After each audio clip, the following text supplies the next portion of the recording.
Welcome everyone to Imagination's astrological lunar magic series. This week we bring to you the transits for the moon in Virgo, a full moon on February 27th, 2021. But before we get into it, I'm going to take a moment to acknowledge where this video has been recorded from, and then I'll meet you back at our wheel.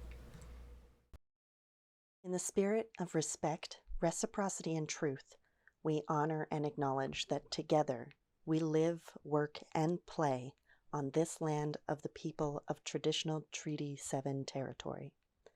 The Blackfoot Confederacy, Siksika Kanai Pikani. The Tsuut'ina Nations, Iarhe Nakoda, and Region 3 Métis Nation of Alberta.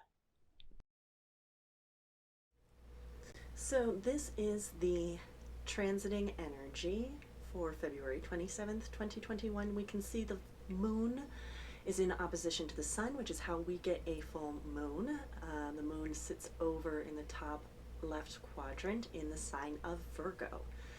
So what we have going on here, just quickly, we have an opposition to the opposite side of the chart of the sun and Venus in Pisces. We've got square with the lunar nodes, which are not planetary bodies, but I'd like to discuss them anyway, since we're considering moon energies, and these are moon nodes. Those are in the South Node, Sagittarius, North Node, Gemini. And we also have a trine coming from the Uranus in Taurus. The other two lines that are there that are quite thin are just some minor aspects that I couldn't get off of the chart, because I only want to be talking about these more major aspects right now and how they are affecting us. So let's get into it. So as you can see, we have the glyphs above, and you can always go and check on astro.com your own natal wheel and say add transits and see where the transits are affecting your own houses if you want to get a little more information on that. But let's check out, as you know, our High Priestess and the Hermit. This is the Moon Virgo energy. So first, before we get into the cards, the astrology component, that is missing right now. Hold on. The astrology component, the moon, as we know, our internal landscapes, our feelings, our subconscious, etc. Moon being, why are we looking at moon? Because it is the thing that changes the most, it affects us all, and it is the fastest influx energy that we are constantly dealing with. It's not this long drawn out energy. We can generally feel the moon very frequently as it's shifting every 2.5 days. So we have this moon, and we have the moon in the sign of Virgo, and Virgo is a sign and an environment that likes to think of details, that likes to analyze, that likes to almost like a scientific analytical mindset. I can't talk right now, but it's more than Mercury, which could just be about like fact gathering, and like Virgo energy could be about writing the dissertation or doing the full research project, you know, having your hypothesis, having that scientific process, the method of breaking things down and being able to give the kind of results based on findings. And we can see that, interestingly enough, when we look at the High Priestess and the Hermit card. Although the Hermit is on more of a spiritual level, this, you know, a soul figure who is going to seek wisdom, it's also like having to think and analyze and go within oneself and find the details, you know, analyze everything so that you find your wisdom that will illuminate the path for you, right? There's an inward reflection by looking down. This is also about doing our own inner work. This is very much about a great time to be looking at our intuition, and logical aspects. This is very different energies between the two. However, we can have and house both of them simultaneously. Now we know our oppositions. If you've been watching this series, it's sitting across the table from one another, so they do not have the same point of view. We have the Sun for the Sun, the Empress for Venus, and the Moon for Pisces. And when we think about, the Sun and Venus in Pisces, we have our outward appearance. We have our outward projection, our conscious mind, how we are engaging with the world, very Sun energy, but also those morals, values, aesthetics, and how we present ourselves to the world in Venus. In this Piscean energy, which is an environment of, things being able to be more fluid, more encompassing, more sort of not one thing or the other. Pisces is this mutable water energy. That means it's like the ocean. Instead of just a droplet of water, it is the ocean. It is all the droplets and the ocean simultaneously, and the waves and everything. Pisces can be very much about dissolving who we are into grander, larger picture understanding. It's very out there instead of in here. So we have this kind of energy of, analyzing our subconscious minds and analyzing how we feel, and that information having a hard time reconciling with how we feel about our values, ethics, morals, and presenting that in the fact that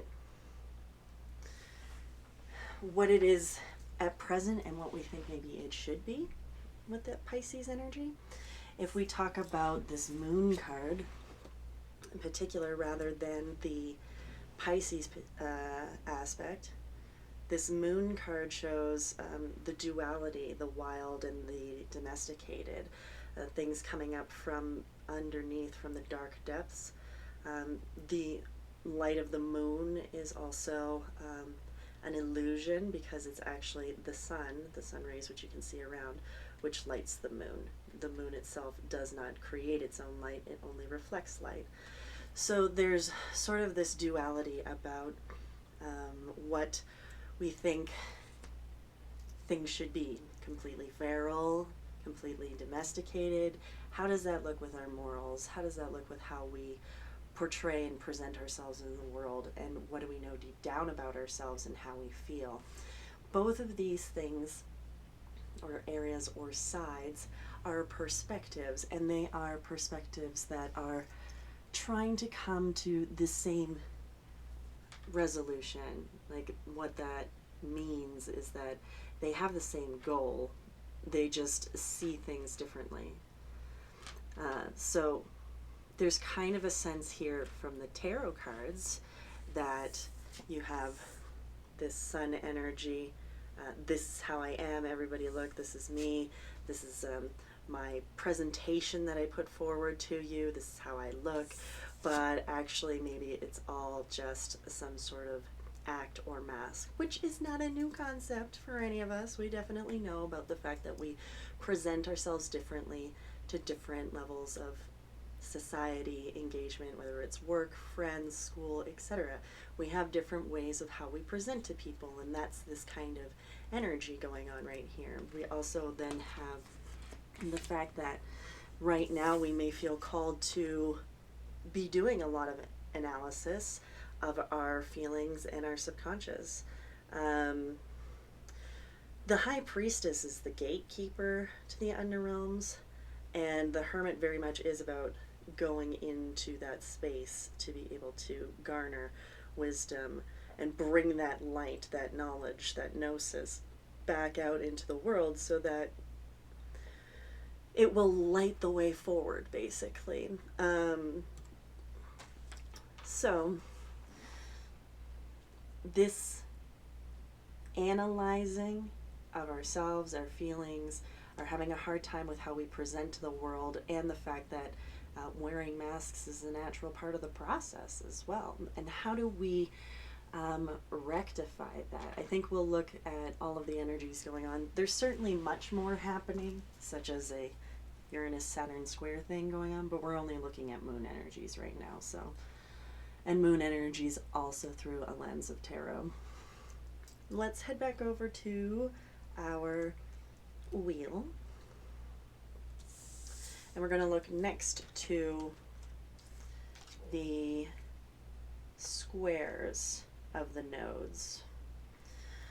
So how I'm going to present that is, because there is no card for nodes, but we'll have the High Priestess in Hermit energy, and we have the South Node of Temperance and the North Node. Oh, I just noticed these little legs. Well, too late now. We're underway. So South Temperance, North the Lovers.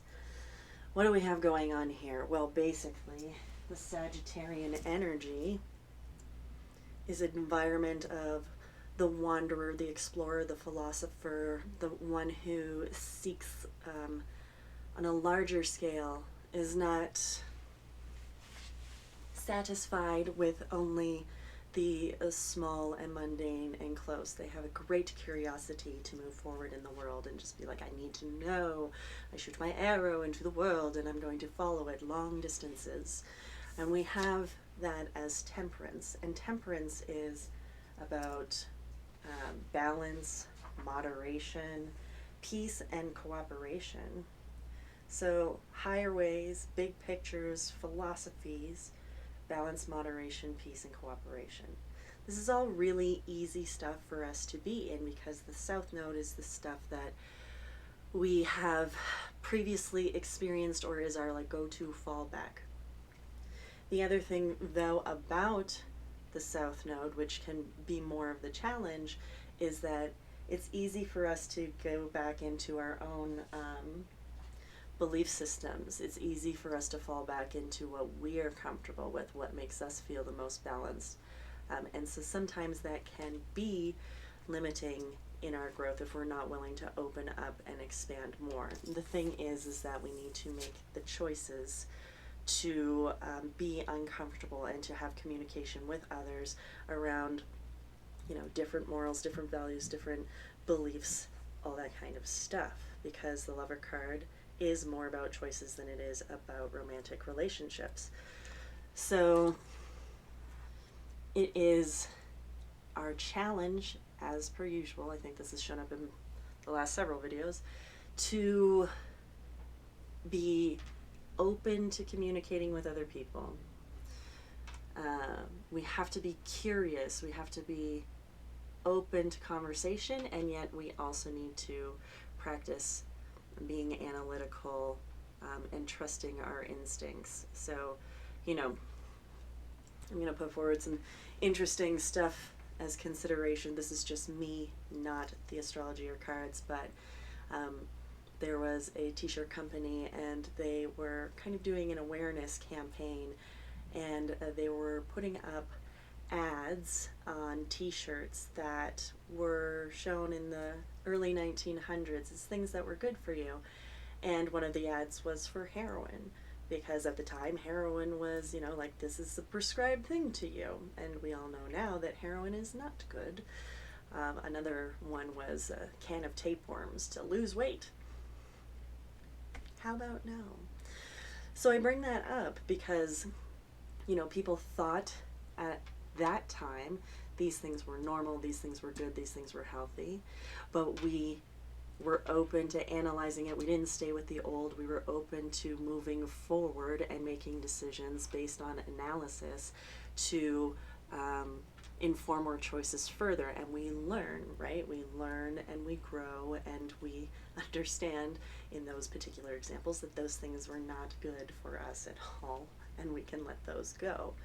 And I think this can apply on the larger scale of societies as a whole, as your local circles, your community, your country, and countries versus countries, globes, etc., species, all of those things. This is a larger sort of context, right? And then we have next we'll go back to the wheel, a trine that is coming from Uranus in Taurus. Now, what's interesting about that is that the last several moon energy videos has really been having some stuff with this Uranus Taurus about, deconstructing the systems that we already have and making new pathways, which is pretty much going to be the same message, right? We've got the Fool card, new beginnings, new journeys, why did I blank on that? Hierophant as the systems and structures that are going to be deconstructed, right? But in this point, beforehand, there was tension around that. But at this point now, the moon is at an angle where this is the benefit, right? Because it's a trine, so it's easy flowing.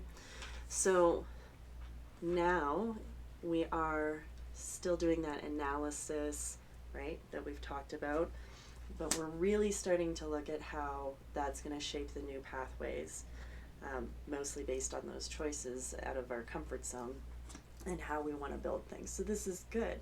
We may have, to kind of summarize some of this, issues with how we present and our aesthetics and morals and values, and having this grander dream and whether we're presenting that authentically in our life or not. But this is a great time with the full moon to analyze deep down within ourselves and find answers. And what we understand is our inner knowing. Definitely that means, of course, to still be open to listen to other people's knowing and knowledge and wisdom, right? This is not one truth be all. That is not how this works. But with that being said, this is the time during a full moon to go in and analyze and reflect and release. Because full moons are about releasing things so that we can make space.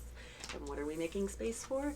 Well, it seems like it's really easy to be calling in a new future, a new pathway, and how we want to build things. So I would encourage everyone to be spending some time right now to think about, this has been talked about the last few times, so if you're just joining, I encourage you to do this. If you have been watching, maybe clarify it further or spend more time in reflection. But ultimately, okay, I want to say that first, I'm frozen. It's not that you have to sit there and Virgo energy be like, how would I fix our political system? And actually, what kind of policies would I write? That's not going to be helpful. That's getting too mired in details, right? Because the sun and Venus is very much large picture, and Virgo is like, what is every single detail that I would need to make? It's like the code. How would you codify, computer-wise, an entire game? Is more of that Virgo energy, and Pisces is like the game in its existence in its entirety. But I encourage you to be reflecting on this new pathway, these ways that you want to walk. Maybe it's like, oh, I realize that I personally have morals and values around the environment, or I personally have, or I should say, minority rights, human rights, animal conservation, all that kind of stuff. What are those values, and what do you want to call in? We have to release some things that are no longer aligning, right, with our challenge, with our oppositions. That is the area for us to grow. It's there because we can look at how we live in our lives and say, am I living the way that I want to call in this reality? If not, what do I need to let go of to be able to then make space for me to do this? So you can use that in ritual. You can use that as a way to anchor yourself and set intention.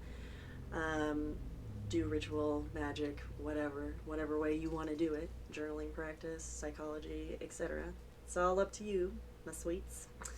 But that is kind of the energy going down, is to do the self-reflection about how you live and how you want to call something in.